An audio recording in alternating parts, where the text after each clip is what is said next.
안녕하세요, 김산책입니다. 이번 영상에서는 베타의 플레어링을 시도하는 모습과 그냥 일상적인 모습, 그리고 죽음으로 인해 추가로 늘린 고비의 개체수와 고비들이 모여 밥을 먹는 모습, 새로 추가된 어종인 라스보라 갤럭시의 모습 등을 주로 보여드리는 시간이 되겠습니다. 촬영에 들어가자마자 베타가 침대에 걸터앉아 힘없이 앉아있는 모습을 볼 수 있었습니다. 야 임마, 배고파 죽겠어. 빨리 밥 줘 이놈아. 이놈의 자식 하루를 굶겼어. 네, 전날 너무도 바쁜 바람에 밥을 제대로 챙겨주지 못했습니다. 때문에 그런지 베타나 다른 열대어들 전부가 상당히 배고파 보였습니다.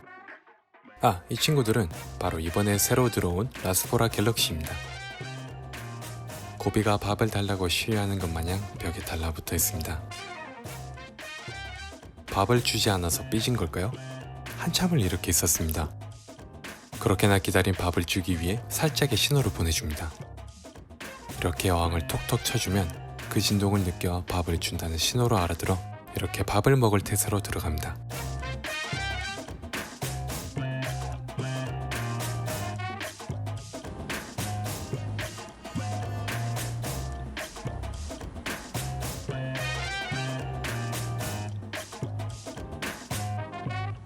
먹이를 놔둔 방향과는 다른 방향으로 가길래 스푼으로 먹이를 쳐서 베타 쪽으로 보내줍니다.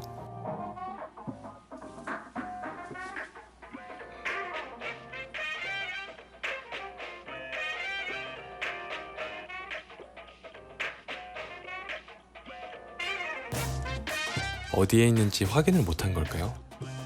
한참을 먹이를 바라보다 드디어 먹었습니다. 계속해서 제 손을 바라보고 있기에 하나를 더 줬습니다. 이번에는 기다렸다는 것 마냥 보다 빠르게 받아먹네요. 오토싱이 벽에 붙어 있습니다. 아마도 이끼를 먹는 것 같은데요. 최근에 벽면을 닦아주지 않았더니 이렇게 이끼가 군데군데 껴 있습니다. 아무래도 벽을 스크래퍼로 밀어주고 그러는 김에 환수도 한번 해줘야겠습니다. 바로 청소를 하도록 할게요. 우선 스크래퍼로 벽에 낀 이끼를 밀어줍니다. 간혹가다 몇몇 분께서 어항을 어떻게 깨끗하게 유지를 하느냐 하고 물으시는데 실제로 그렇게 깔끔한 건 아니지만 이렇게 꾸준히 관리를 해주고 있습니다. 이끼가 눈에 거슬리는 날에는 스크래퍼로 밀어주면서 동시에 환수를 진행해주고요.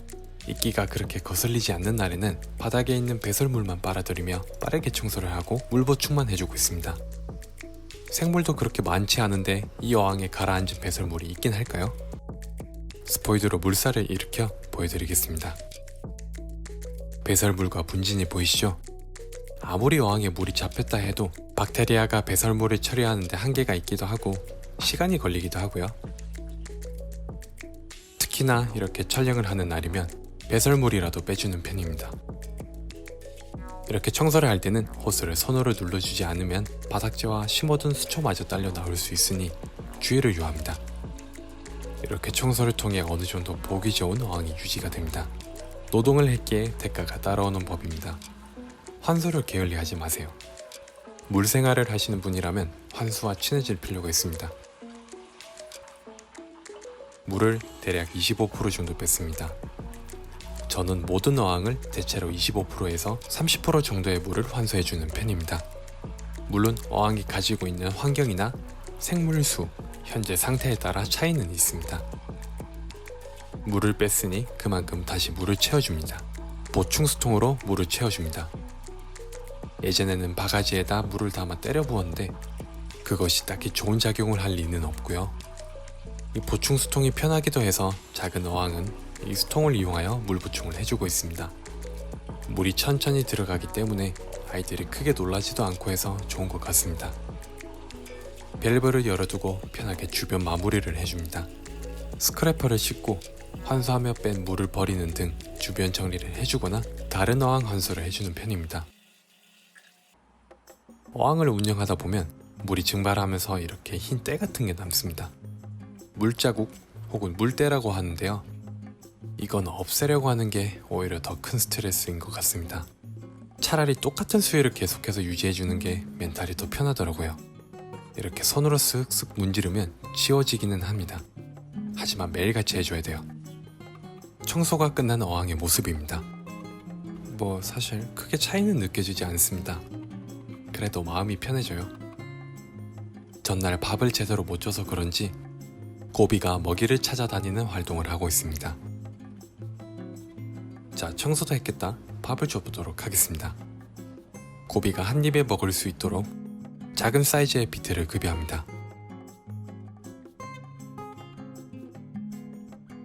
비트가 가라앉으며 소형어들이 먼저 먹고 먹지 못한 비트들이 가라앉게 되고 그것을 고비가 먹게 됩니다.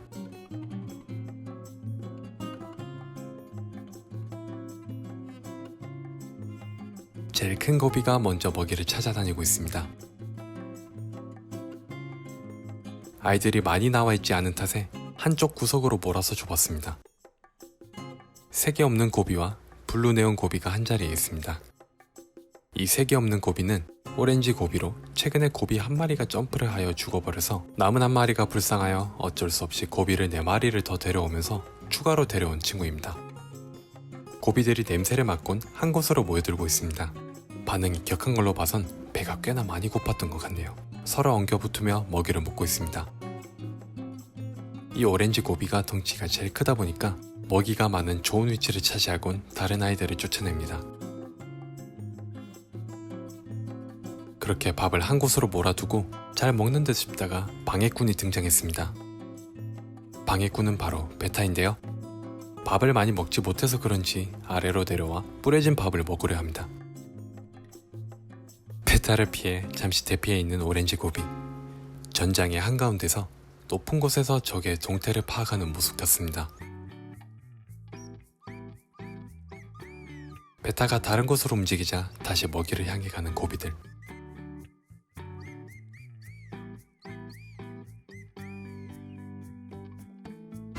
이 아니고 다시 왔네요. 뭔가 밥이 너무 작기 때문에 보이지 않아서 그런지 심술이 난 모양입니다. 겸사겸사 오토신도 밥을 먹고 있습니다. 근데 뭔가 밥을 잘 먹지 못한 느낌이네요. 비트가 작다 보니 잘 못 찾는 걸까요? 베타가 그 옆에서 지켜보고 있습니다. 멀리서 볼 땐 정말 몰랐는데 눈이 꽤나 매력적이더라고요. 눈동자를 굴리는 모습을 보니 신기하기도 하고요.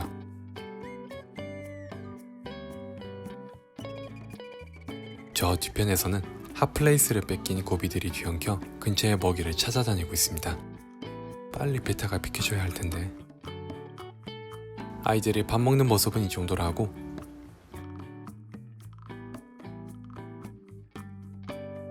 베타가 자리를 약간 비키자 때를 놓치지 않고 고비들이 몰려들어 밥을 먹고 있습니다. 잠깐 쉬고 있는 베타 너머로 눈치를 보면서 먹고 있습니다.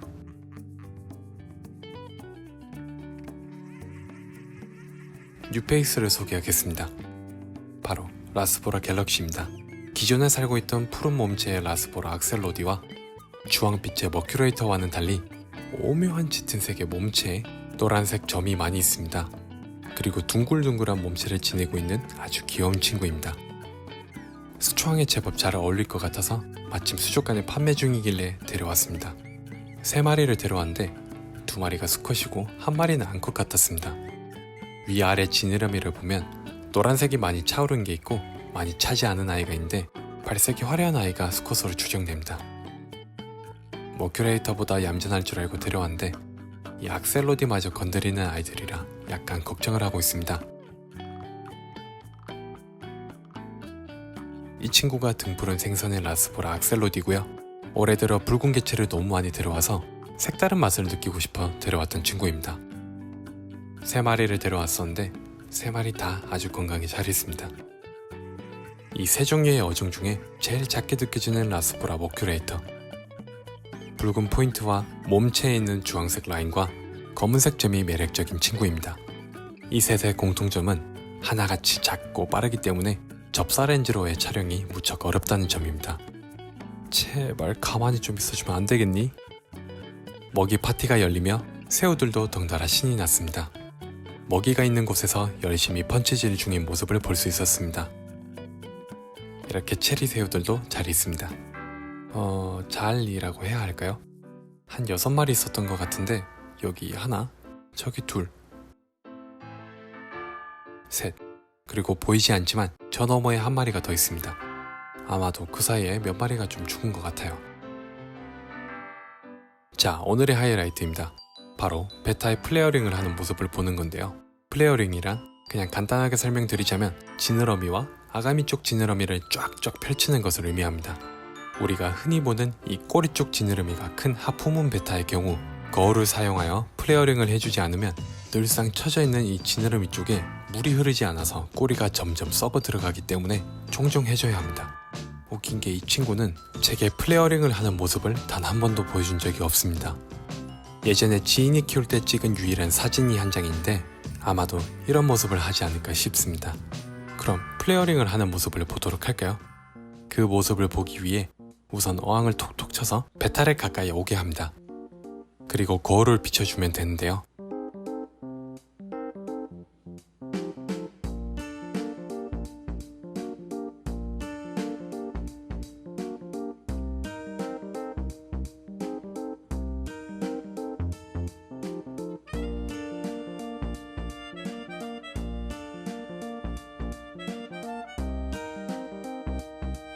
네, 큰 반응 없이 돌아섰습니다.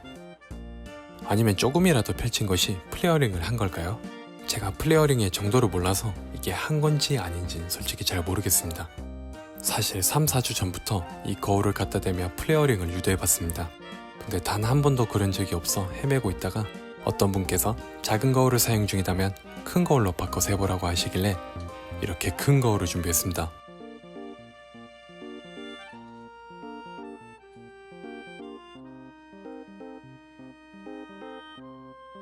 크기는 대략 이 정도고요.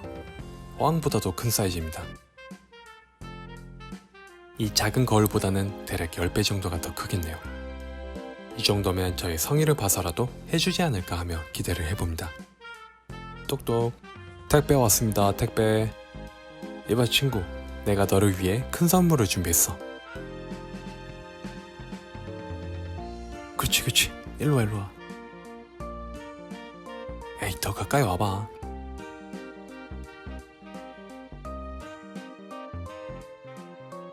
짜잔, 널 위한 큰 선물을 준비했지. 너의 그 멋진 플레어링을 하는 모습을 보고 싶어서. 야, 잠깐만, 어디가? 저기요?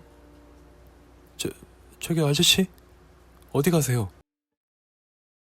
아, 그렇지. 자, 여기 한 번만 봐봐요. 그치. 아니,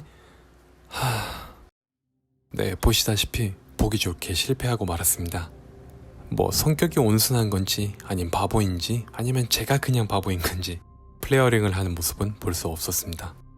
밥을 주지 않아서 화난 건지 제 손에 대한 반응도 그렇게 높지는 않네요. 네, 오늘 영상 여기까지고요. 바보 김산책과 둔땡이 베타를 보며 마치도록 하겠습니다. 지금까지 동네 아저씨 베타와 김산책이었습니다.